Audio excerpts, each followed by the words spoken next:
told the staff that they're required in here and they're waiting outside. Oh, good. Show them in. Yeah, right. Oh, by the way, I haven't told them anything about what you're going to tell her about. How do you know what I'm going to tell them? Well, I do empty the waste paper basket for Mr. Grace. It came as a bit of a nasty shock to me.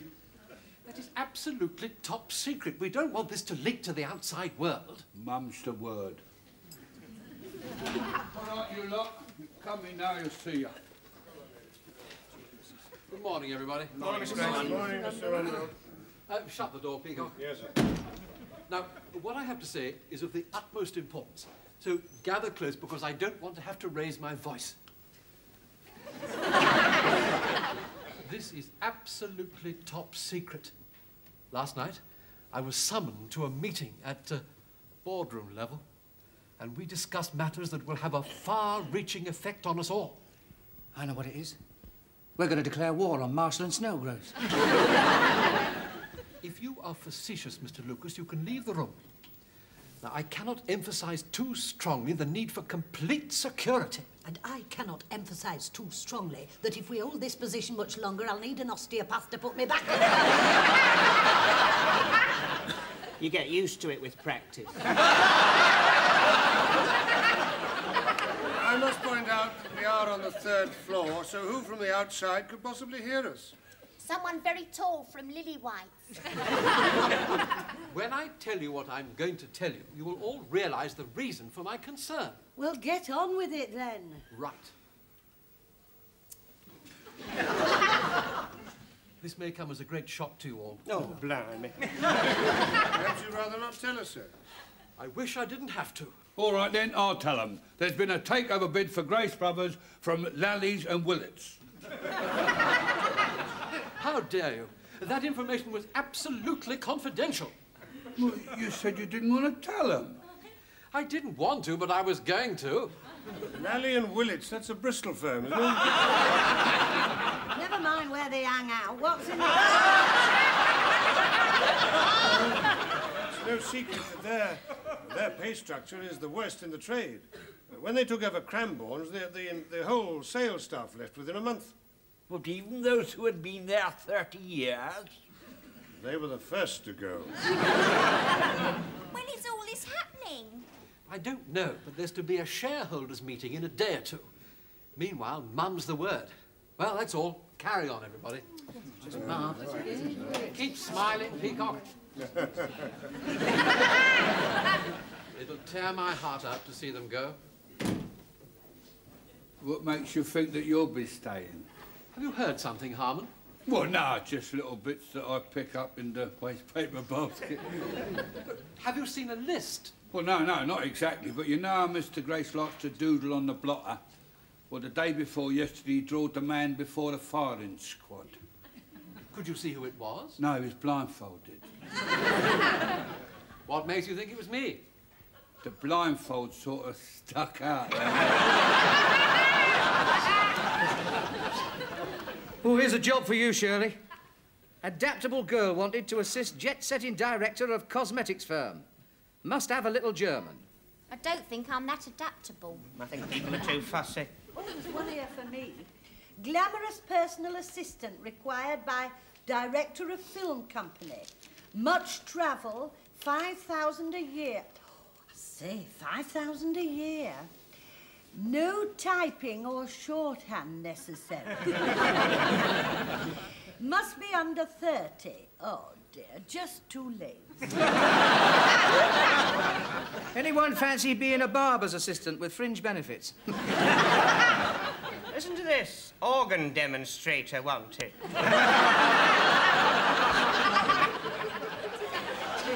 The only job for which I seem to be qualified is that of a chairman.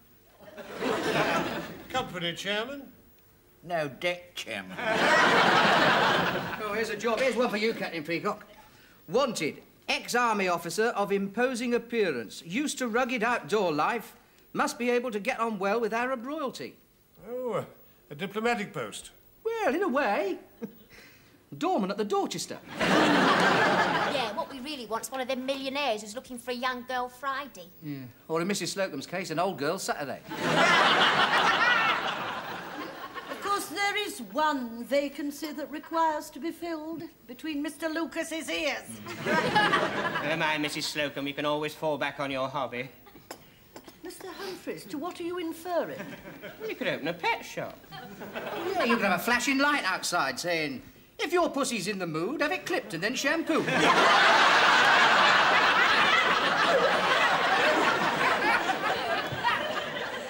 I'm afraid I shall never get another job at my age. Remember, Ernest, Churchill didn't come into his own until he was your age. No, but he had the whole country behind him. I've only got Mrs. Granger. And she hates having me in the kitchen all day. She says that I make the milk go sour. I'm sure we're all being too pessimistic. And apparently they have to put the bid to the shareholders, and they might not agree. Sorry to interrupt this jolly little gathering, but Mr. Rumbold wants to see you all in the boardroom. Well, he can wait till we've finished our coffee. Yeah, I mean, what does he want anyway? Some scheme he's got to save your jobs.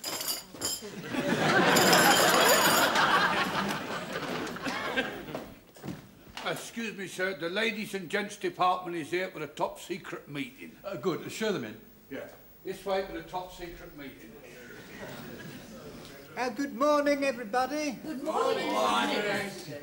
Now, do sit down, everybody. Thanks. Have you got your pencil and notebook ready? Yes, Mr. Grace. Well, throw them away. This is top secret. Now, that does bring me to my first point. Now, I want you all to listen very carefully. What I'm about to tell you is absolutely confidential. What was that? I was just telling them that what I'm about to say is absolutely confidential. Oh, you want me to leave the room?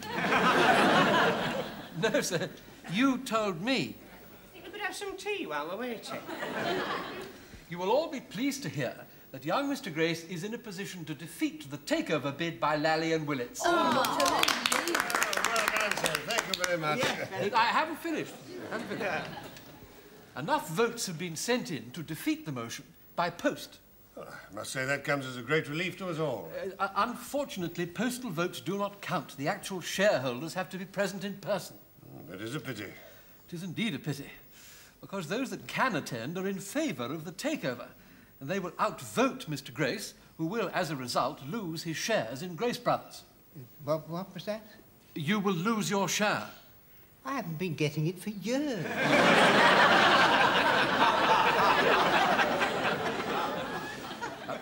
The balance could be swayed by the attendance of just 4 more persons. Well, can't we get them here? They're abroad. Organ demonstrating. Here I come. Well, you will all agree that Mr. Grace has always been absolutely straightforward in all his business dealings. And he has come up with several straightforward, business-like solutions to all our problems. Mr. Grace? Huh? Oh, yes. Yes. 1, burn down the store, take the insurance and start up somewhere else. Grace! Well, it worked in 1928. 2, get the mafia to rub out the opposition. I got that one from Kojak. 3, hijack Mrs. Willis, lock her in the safe and throw away the combination. Hawaii 5-0. 4, photograph my secretary in bed with Mr. Willett. Oh, they did that in Colombo. 5, the ultimate weapon, photograph Mr. Humphreys in bed with Mr. Willett.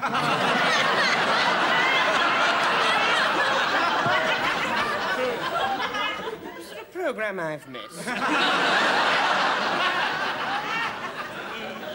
Now, I have advised Mr. Grace that these are rather extreme measures, but he got carried away by reading Howard Hughes' life story. I've never heard anything so outrageous in my life. Why don't you do something simple like put a ringer in?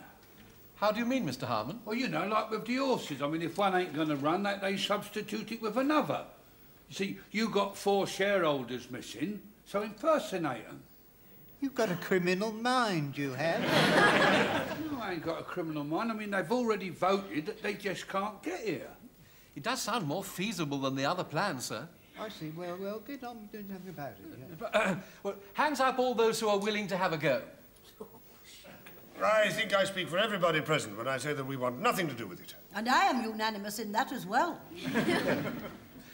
There's £100 in it for anybody who takes part.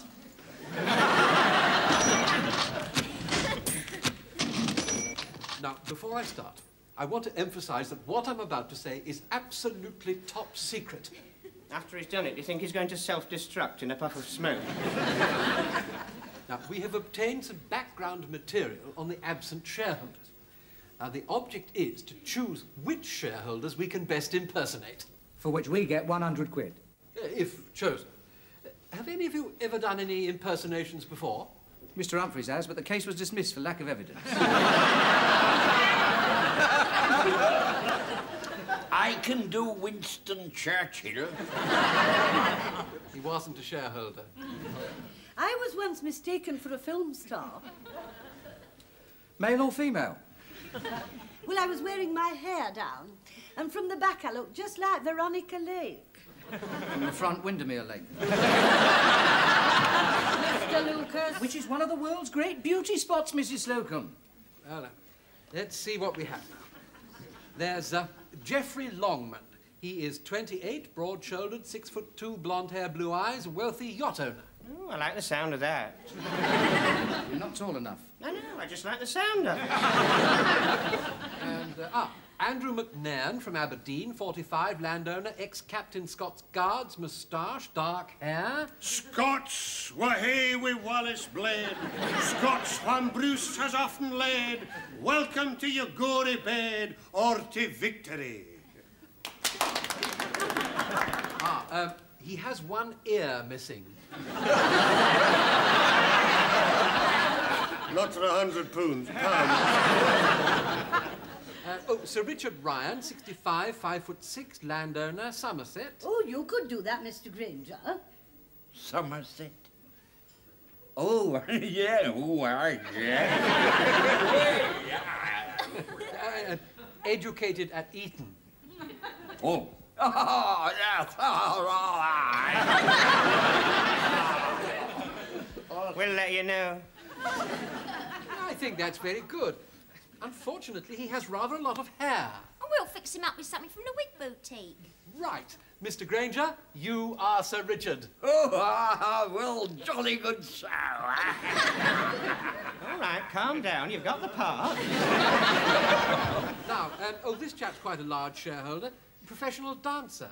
Oh, Mr. Humphreys does a bit of dancing, don't you, Mr. Humphreys? Oh, yes. The word versatile has been applied to me before. Mr. Humphreys, I must stop you. I must stop you. He only has one leg.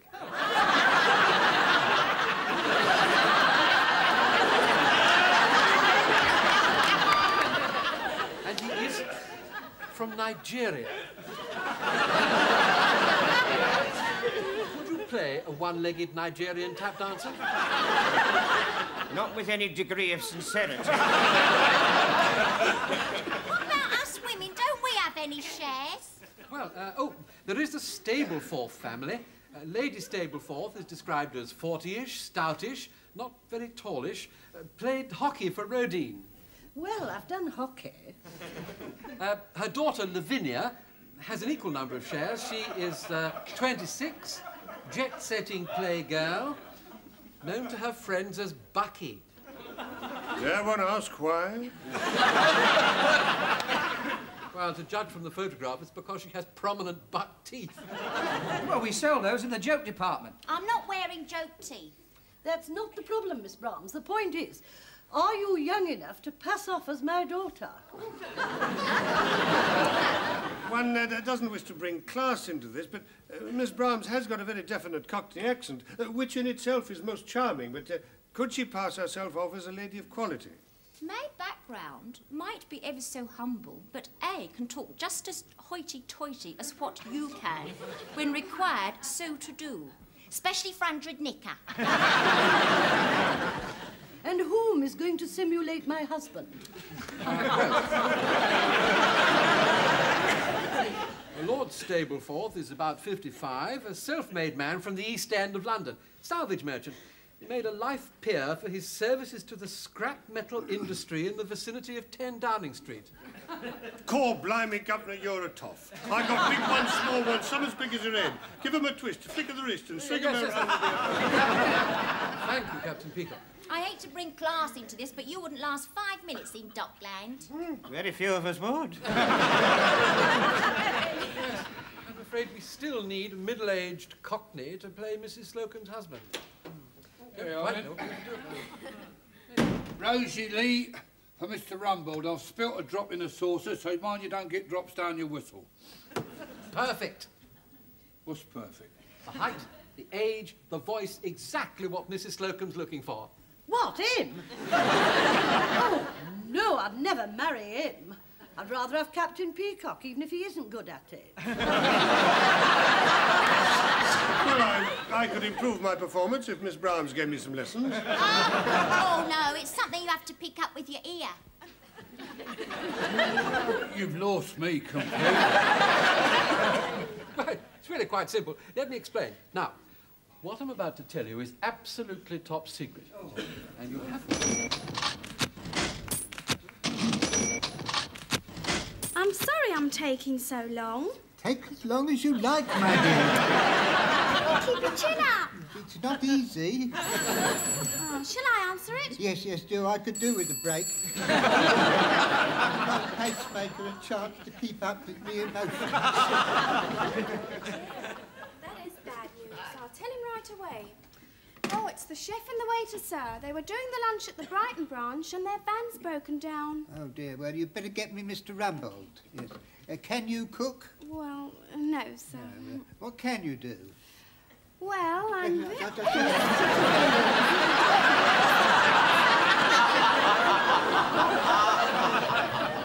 Oh, yes, Mr. Grace, I'll get on to it right away. Yes, sir.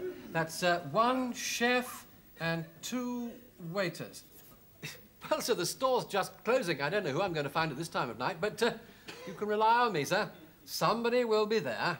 Well, it's no good arguing with me, is it? Look, don't blame me, Captain Peacock. I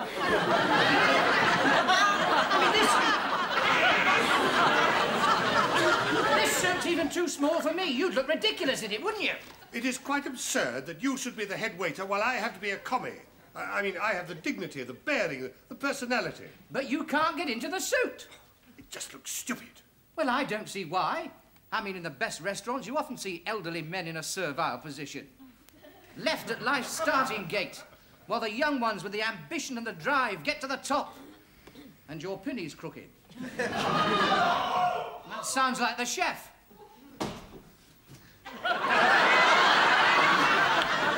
What's happened, Fanny Craddock? I have just seen this menu and it's absolutely impossible for me to do in the time allotted to me. The menus have been specially printed for the occasion. Yes, well, in that case, get the people that's printed the menus to cook the meal. Listen to this. Bisque de marde, or gazpacho, or smoked eel, and that's just for starters. Well, smoked eel isn't difficult. Oh, isn't it? It is when it's been in the deep freeze. Get a blow lamp to that, it'll be ready for Christmas. And that's not all. Sole Veronique, followed by duck à l'orange, followed by bœuf en croûte, followed by syllabub or zabaglione, followed by my resignation because I'm not doing none of it. Mr. Humphreys, it is too late to get another cook now, and the whole future of Grace Brothers is at stake. I'm sure you can do something. I mean, we're all in this together. You don't think I enjoy being dressed like this, do you? I should think not, indeed, and your pin is crooked. I keep telling you about that, Stephen. In spite of our assumed position, Mr. Lucas, I will not have you addressing me in that familiar fashion. Don't worry. I won't be familiar with you anymore, sir. In fact, when we get into the other room in there, I won't even address you at all. I shall just go... and you'll jump to it like you never jumped before. I think we must be very careful, Mr. Lucas. If we do save the firm, some of our lives are not going to be worth living. My life's not worth living now. My trousers are too tight and my potatoes are boiling over. If I can't find a tin opener, it's going to be a nail and a hammer and 2 holes in a can of vegetable soup with straws for everybody to suck it up with. Oh, we'd better see if everything's ready in the director's dining room. There you are. That's done it. It's much easier from the back. Oh, excuse me. These are the waiters, sir. Well, it was very short notice only. Somebody will have to announce the guests. Well, I'll do that with pleasure, sir. No, but you can't do that. I'm the head waiter round here. We can't have a common commie with introducing the guests with a crooked pinny. Yeah, straighten your pinny. And your trousers are too short.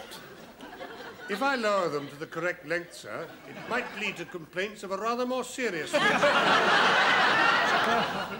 Don't worry, they'll ride down with wear. The guests are on their way up now, sir. Right, get ready, everybody. It's all right. I'll be over there by the door. Stephen, the sherry. One more insult from that man and these clothes are coming off. Don't start distracting me now. I'm very busy. There are 3 empty sherry glasses. Yes, one's in the trifle and 2 are in me. My lords, ladies and gentlemen. My lords, ladies and gentlemen, Mr. Henry Grant Hopkins. Your name, madam? Lady Weeble Smith. Pardon? Lady Weeble Smith. Lady Weeble Smith.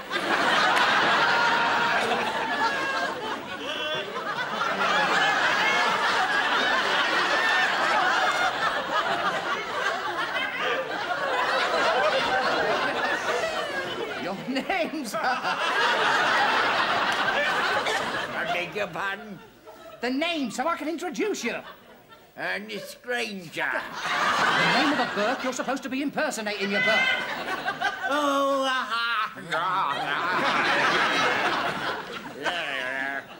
Sir Richard Ryan. Sir Richard Ryan.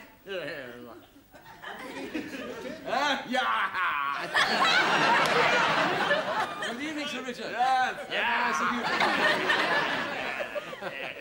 This is Lady Weeble Smith. Oh, yeah. Oh, you'll have a lot in common with Henry Grant Hopkins here. You both went to Eton. Sir Richard, you don't have a glass. Stephen. Lord and Lady Stapleforth.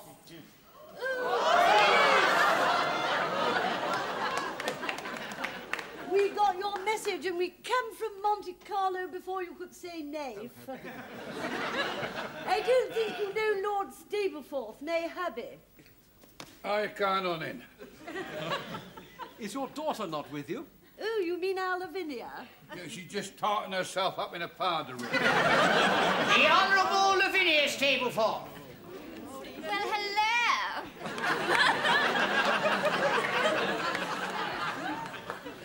Did you go to Monte Carlo as well? Oh, but of course, you know, I won around about £5,000. Mr. Humphreys. Don't talk to me!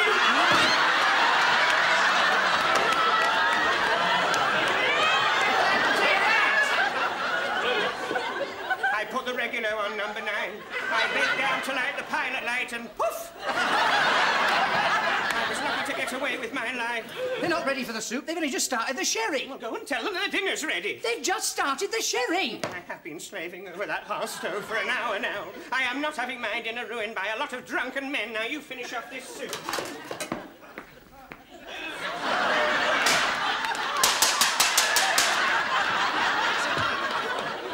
Dinner is served.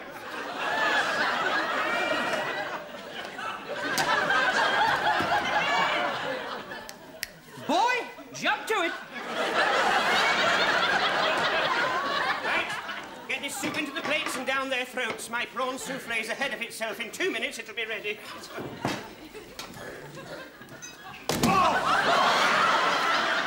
She's that brainy, is our lovey. She bursts out of Rudine with flying colours, I can tell you. Oh, yeah, me and the old Dutch was dead proud of her, weren't we, darling, eh? A bit coffee nose now, but she's like a wild animal when she's roused. If your daddy does that again, I shall have to give him a belt round the mush. Oh, do be careful, waiter. You've spilt some. Oh, I'm terribly sorry. I'm terribly sorry.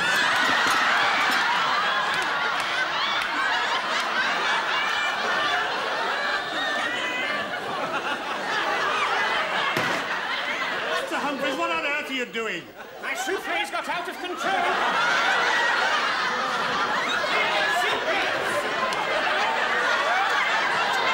They've only just started the soup! It doesn't matter. I shall be swept out of here on a tidal wave of souffle and none of us will survive. By the door!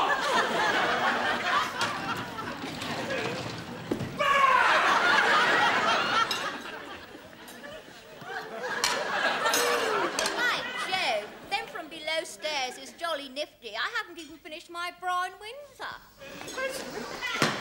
I can't hold it, I can't hold it. Oh, It's not spoiled, is it? of course it's spoiled. Me Yorkshires.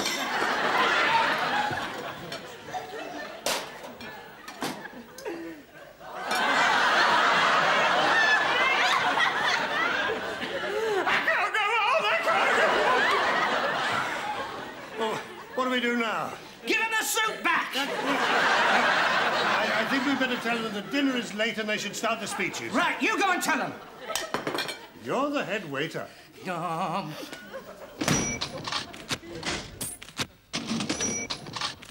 And in conclusion, ladies and gentlemen, I would like to draw your attention to the difference between myself and all the other speakers. I am a self-made man, and I got where I got through hard graft, as like did Mr. Grace here. He's been on for 10 minutes. If it doesn't hurry up, my bon surprise is doomed. Go with his spirit, I say. Stay with age and experience, and keep Mr. Grace here head of this great company and tell Lally and Willits to go and take a running jump at themselves. Let us keep this spirit. This spirit, what he has got here, what was the spirit of Drake and Raleigh, and it made England the great place it was, as it will be again. Are you with me, brothers? Right, and we will not be taken over, will we? No. Indeed. Right, well, there you are then, that's it. Well done. Well done, Mr... What's his name? Lord Stapleforth. Well done. Well done. Yeah, well, now, I would like to put one further thing to the vote, and that is I moot that young Mr. Grace here takes us out for a decent nosh at the best restaurant in the town. Would you believe it? They're all going out to dinner. Oh, that's typical of men. The minute the dinner's ready, they want to go on somewhere else. Go and ask them if we're invited. You're the head waiter. You're the shop steward. So I said to Harold at number 10, I don't want the others to think that just because I've seen you right with the dustbins that I'm going to get a peerage. Excuse me, sir. I hope that your invitation extends to those who've worked so hard for you behind the scenes. Yes, of course, Stephen. Oh, thank you. You're very kind, your lordship. Yes, well, all I've got to do is to put a phone call in and they'll let you eat with the staff in the kitchen. I'm not eating in the kitchen. They won't even let you in unless you straighten your pinny.